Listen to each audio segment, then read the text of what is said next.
India, मैंने flora house कहा था, ये 6 और 7 की रात को उन्होंने अटैक किया है, 6 और 7 मई की। मैंने 6 मई की 12-1 बजे यहाँ तकरीर की flora the house assembly hall में कि इस दफ़ा जंग जो है वो इंडिया के अंदर होगी। और उसकी वजह मैंने क्या दी थी कि 65 में तो वो चोरों की तरह आया था, हम कंटोनमेंट में थे और उसने रात के अंधेरे में आकर चुंडा सेक्टर पे घुस गया और 15-20 किलोमीटर अंदर आ गया। और ये फौजी टर्मिनोलॉजी में एक होती है टू अचीव सरप्राइज। मसला हम यहाँ बैठे हुए हैं, हम आराम से बैठे हुए गपशप लगा रहे हैं, चाय पी रहे हैं, और बाहर से एक दुश्मन लेकर आ जाए तो हमें तो काबू कर लेगा ना, आधी जंग तो जीत गया। इसको कहते हैं सरप्राइज। ये 65 में इंडिया ने सरप्राइज किया, अचीव किया। हमने जब हमारी फौजें कंटोनमेंट में थी, हम लोग कंटोनमेंट थे, फजाइया के लोग छुट्टी पे थे, लेकिन जब वो वापस आए 4 दिन के बाद हमारे जब आर्मड डिवीजन वहाँ पहुँचे, और ये बड़ा मुश्किल होता है कि जब फौज अंदर आ जाए उसको आप पीछे धकेल दें। उन्होंने उस वक्त हमारा सियालकोट, बस मेरा तलक है सियालकोट सामने हाल से, तो वहाँ सियालकोट जो पसरू रोड है उस तक, उससे पहले रेलवे लाइन क्रॉस करके अलर्ट स्टेशन चुंडा सियालकोट के दरमियान की रेलवे लाइन काबू की। उसके बाद आगे पसरू रोड बुढ़ाना गांव तक पहुंच गए। यानी उन्होंने कश्मीर अपना जो पसरूर की रोड थी और उनको कब्जा कर लिया। सर यहाँ पे एक सवाल ये भी पैदा होता है कि ये जो जब वो आ रहे थे, सरप्राइज तो था, लेकिन उसके बाद से पाकिस्तान फोर्सेस को पता चल चुका था कि वो आ रहे हैं, तो इंटेलिजेंस ने बताया नहीं था कि ये एक्टिविटी हो रही है? क्योंकि उस वक्त कश्मीर में हो रही थी तो हमें अंदाज़ा था, लेकिन इस तरह के वो इतनी जरूरत करेगा। इंटेलिजेंस थी, लेकिन उन्होंने कहा कि नहीं, क्योंकि इस पर अपना ये जो कश्मीर में पहुंच, हमारा सारा रुझान कश्मीर की तरफ था, वर्किंग बाउंड्री की जानिब, LOC वो अपना बॉर्डर क्रॉस नहीं करेगा, वो तो बॉर्डर आ जाता है ना। जी। तो ये इंटरनेशनल रूल की खिलाफ वर्जी भी है। तो वो हमने सिर्फ पीछे नहीं धकेला, जब वो फिर 17 दिन के बाद उसने जाके भीख मांगी, UNO में गया।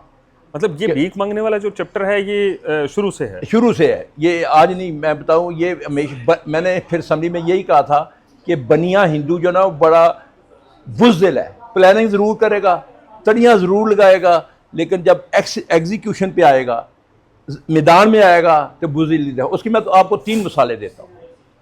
ये इतना एहसान फरमोश है कि 62 में अमेरिका के कहने पे हमने इसको माफ़ी दी। उसके बाद 65 में फिर अमेरिका ने इसको माफ़ी दिलाई। उसके बाद ये जो हुआ था नंदन वाला जो हमने याद कराया, उसको चाय पिलाई की, वो भी एहसान था। ये इतना एहसान फरमोश है कि इस पे सर अमेरिका के कहने पे हमेशा माफ़ी क्यों मिलती है? क्योंकि अमेरिका उनका है ना सब कुछ, वो समझते हैं कि अमेरिका उनको असला देता है, सब कुछ देता है। देखिए ये इंटरनेशनल नॉर्म्स क्या होता है, इंटरनेशनल रूल्स होते हैं कि आपने मुल्कों के साथ तल्कात रखने हैं, और हमने जंग हल नहीं होता मसलों का, जंग से तबाही होती है। हमारा तो मजहबी पुरअमन है, तो हम तो जंग चाहते नहीं हैं। मैं आपको बताऊँ, अभी जो पाकिस्तान अफवाज और पाकिस्तान अवाम ने किया है, ये आपका आज दुनिया का नक्शा बदल गया है। वो क्लेम करता है सर, वो झूठ बोलता है कि हमारे पास जदीद टेक्नोलॉजी है, राफेल भी उसने ले लिया, लेकिन वो भी नाकाम हो गया।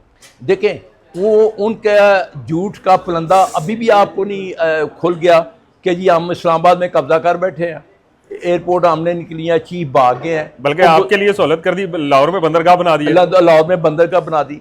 तो वो बनिया BBC और नहीं पहला होता था जी काशवानी झूठ बोलती है, हाँ। ये वही काशवानी है, बिल्कुल। तो वो झूठ बोलना उनके लिए कोई अपने कौम को, अभी देखें सारी दुनिया को पता है कि उसने भीख मांगी है, अमेरिका को कहा मुझे बचाओ पाकिस्तान से। हमारे पायलट देखो, ताकत तदाद से नहीं होती, ये अल्लाह के फजलो करम से मुसलमानों ने, पाकिस्तान अफवाज ने गज़वा बदर दुराया है।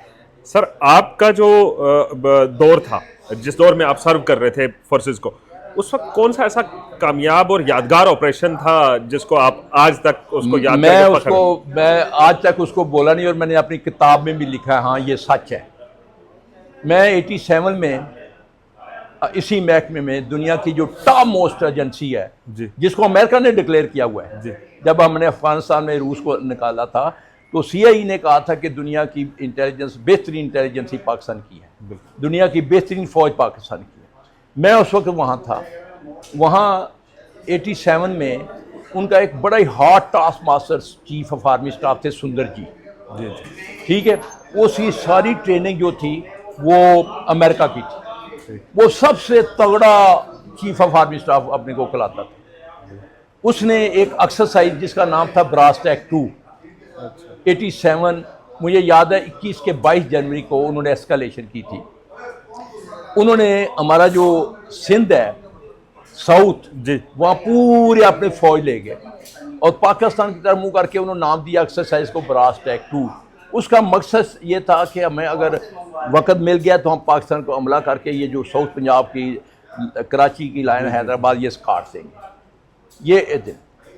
लेकिन अल्हम्दुलिल्लाह मैं आपको बताऊं, अल्हम्दुलिल्लाह हमें जब पता चला है तो हमने सिर्फ थोड़ी सी मूव की, अपने आर्मर डिवीजन हमने पंजाब की तरफ लगा दिए।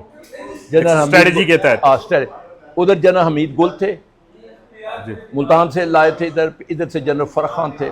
तो जब उनको पता चला पंजाब वो क्यों फौज तो नीचे ले गए हुए थे, तो उन्होंने हमने कहा जी कि हमने इंटेलिजेंस प्ले किया कि जी हाँ पाकिस्तान अटैक करने लगा। उनको पिछू पड़ गए। उन्होंने देखें जल्दी में ईस्टर्न कमांड से 40-40 C-130 को उड़ाकर 2 माउंटेन डिवीजन ले आए पंजाब में।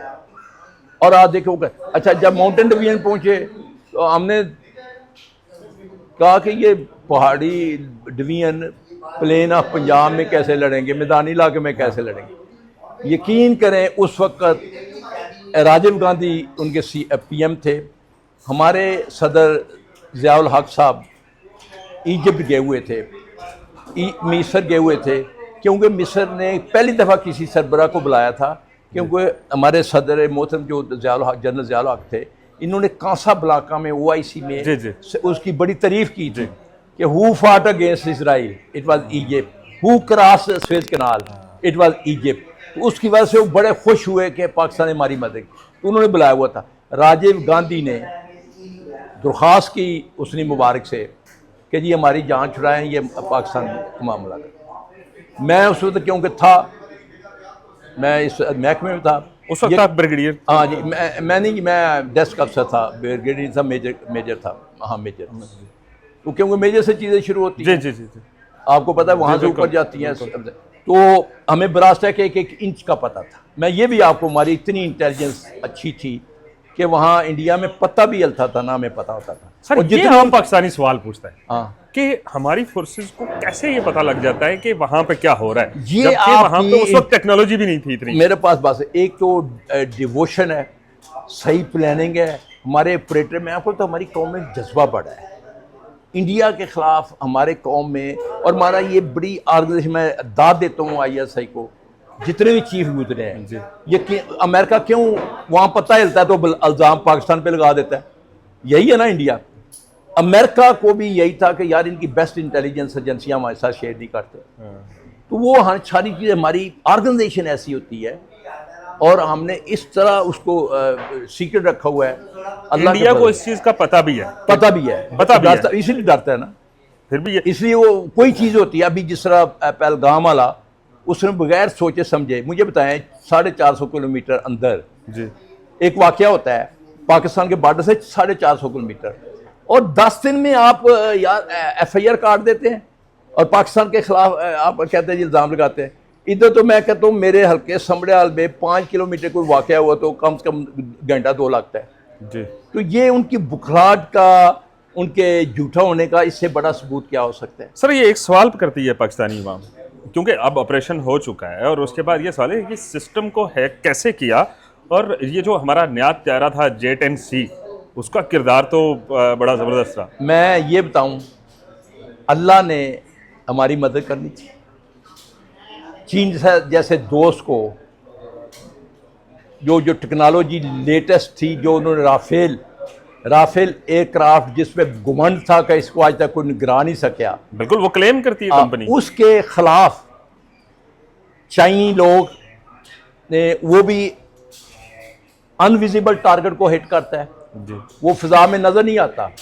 उन्होंने उसका काउंटर क्या किया कि invisible missile A-2A missile PL-15 वो उन्होंने ईजाद किया, उन्होंने पाकिस्तान को दिए। फिर उसके लिए जो आपने बात की ना 10C और 17F हमारा जो थंडर है JF-17 थंडर से JF-17, ये जो मिसाइल है इसके लिए रडार का होना ज़रूरी है। जहाज़ में वो अनलिमिटेड रेंज, बियॉन्ड रेंज देख सके, उसका काउंटर वो सिर्फ हमारे इनके जहाज़ में फिटेड था। हमारे दोस्त चाइना उनने आपको वो सिस्टम भी दिया, मिसाइल भी दिए, उड़ाने वाला दिया। उस लेकर असल जो बात है ना, जो दुनिया को समझ आ गई है, अमेरिका को, वो कहते हैं ना फौज में, it is not the gun, it is man behind the gun. ये हमारे पायलटों की ट्रेनिंग थी, पायलट्स का जज्बा था कि इतनी लेटेस्ट टेक्नोलॉजी, क्योंकि वहाँ तो आपको पता है फ्रिक्शन ऑफ सेकंड में डिसीजन लेना होता है, फ्रिक्शन ऑफ सेकंड में। और ये उनकी महारत देखें, उनका जज्बा ईमानी, सिविल आबादी को निशाना न बनाना हमारे पायलट की जानिब से जाए, और फिर बचाना। 80 जहाज आप जब के एयर में होंगे, उनमें से जाके मार के वापस आना कोई छोटा कारनामा नहीं। ये MM आलम 65 की तारीख दुहराई गई है। उसने भी 1-2 महीने 6 जहाज गिराए थे, हमने भी 6-0 का टारगेट किया है। और ये मेरा अल्लाह और ये पाकिस्तानी अवाम और पाक अफवाज की फतह है। हमें फ़ख्र करना चाहिए पाक अफवाज पे, उनके सिपा सलारों, हमारे जो तीनों सिपा सलार हैं, और अवाम ने जिस तरह कौम का साथ दिया है। कभी आप सियालकोट में देखें, ड्रोन गिर रहा है, लोग भाग रहे हैं। और वो ये भी सुना कि वो 1-5 पे कोई भाग के ले गया, उठा के ले गया। लाहौर में मैं साथ ही रहता हूँ, वो उठा के मोने पे, और फिर उसका मुआयना कर रहे हैं। आप देखिए इतनी कौम है कि ये फट भी सकता था बहुत सकता। आपने एक तस्वीर देखी होगी कि वहां से फायर हो रहा है और 5-6-7 लोग धोती कुर्ता पहने यहाँ साइड पे बैठे, और उसके ऊपर लोगों के दिलचस्प तबसरे देखने को आ रहे थे कि पाकिस्तानी अवाम ने अपनी निगरानी में ये ऑपरेशन करवाया।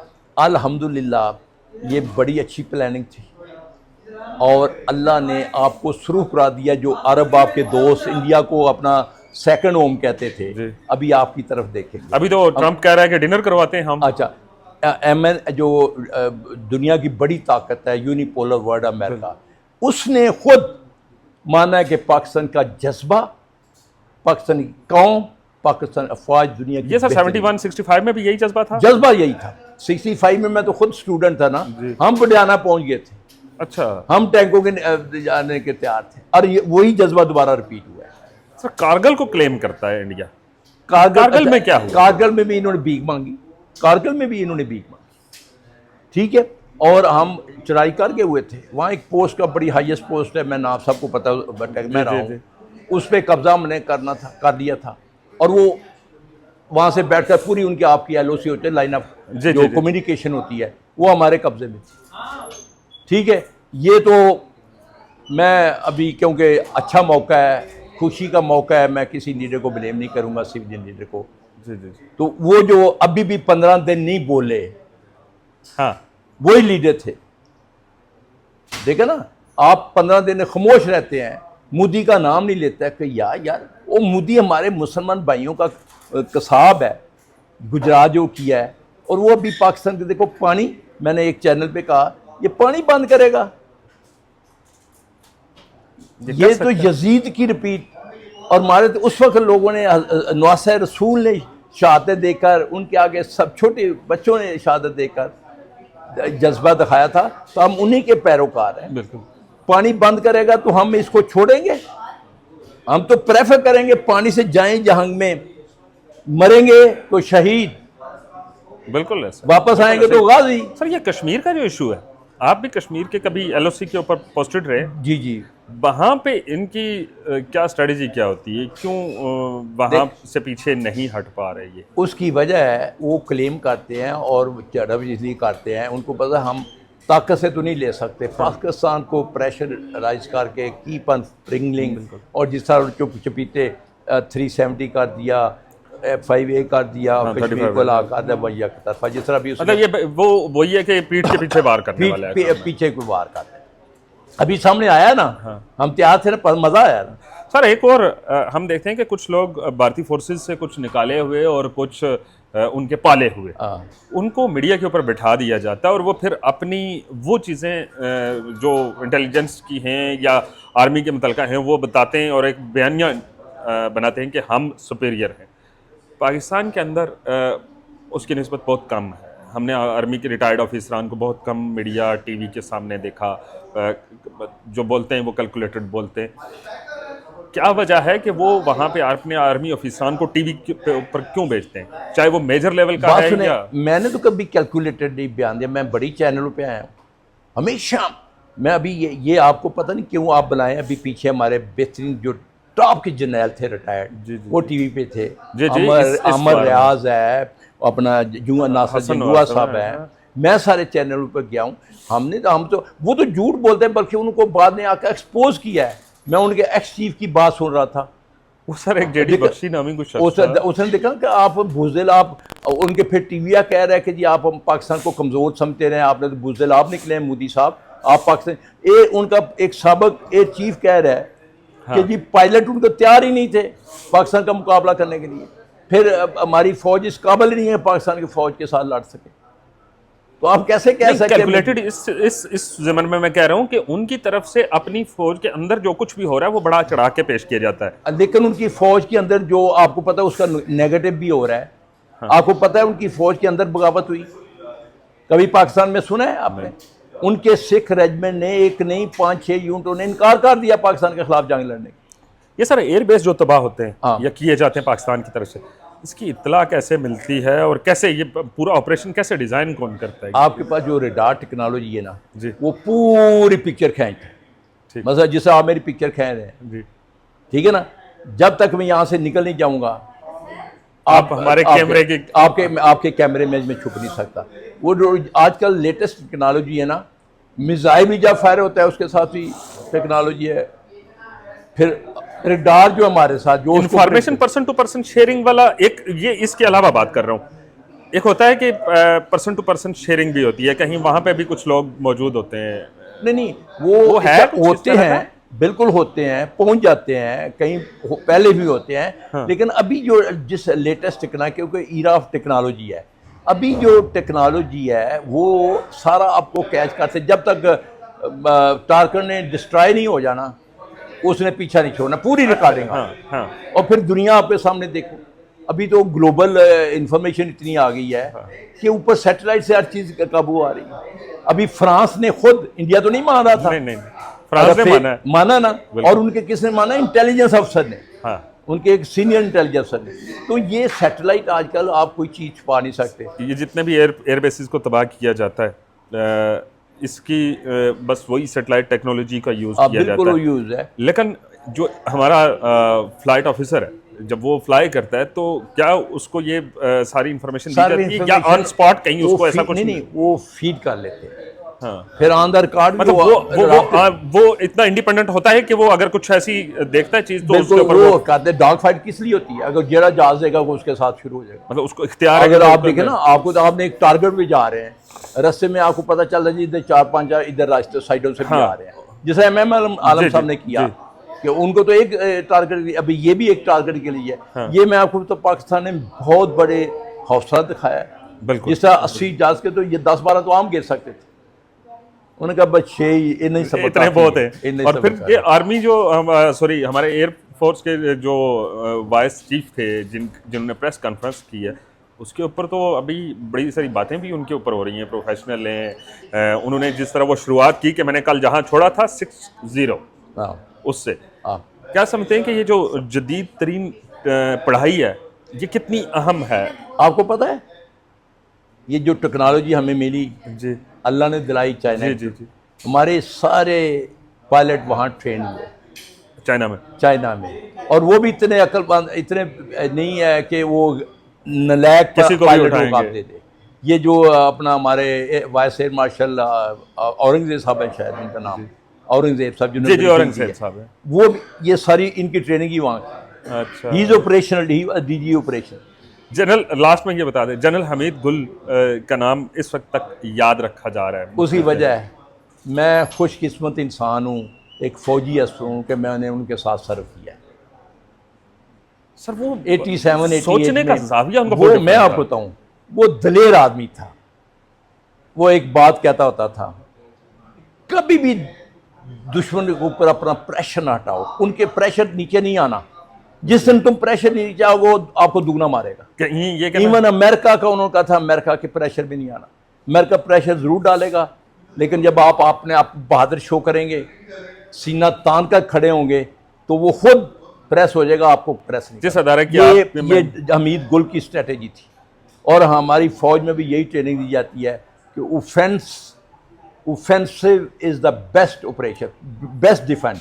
Offence is the best defence. ये जो आईएसआई है हमारी इस वक्त नंबर 1 एजेंसी इसको कहा जाता है।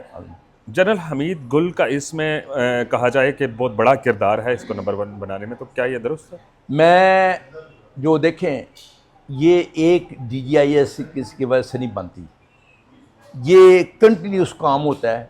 इससे पहले जनरल अख्तर अब्दुर्रहमान थे। जी अख्तर अब्दुल जब ब्रास अटैक हुई थी, जी जनरल अख्तर अब्दुर्रहमान थे, और यकीन करें उनकी एक इंफॉर्मेशन हमारे पास, ये मैं रिकॉर्ड कहता हूँ, उस वक्त बेस्ट डिक्लेयर थी। और जनरल हमीद गुल ने उसमें और आकर रूह डाली, जज्बा ईमान की, सही बात करना, इंडिया के आगे लिखना नहीं है, अमेरिका।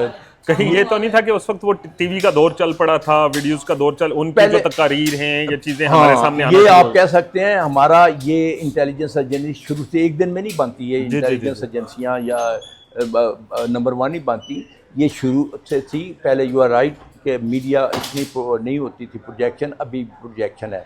तो लेकिन वो बहादुर, इसमें कोई शक नहीं है, टॉप मोस्ट जनरल था, ईमानदार था, बहादुर था, लायक था।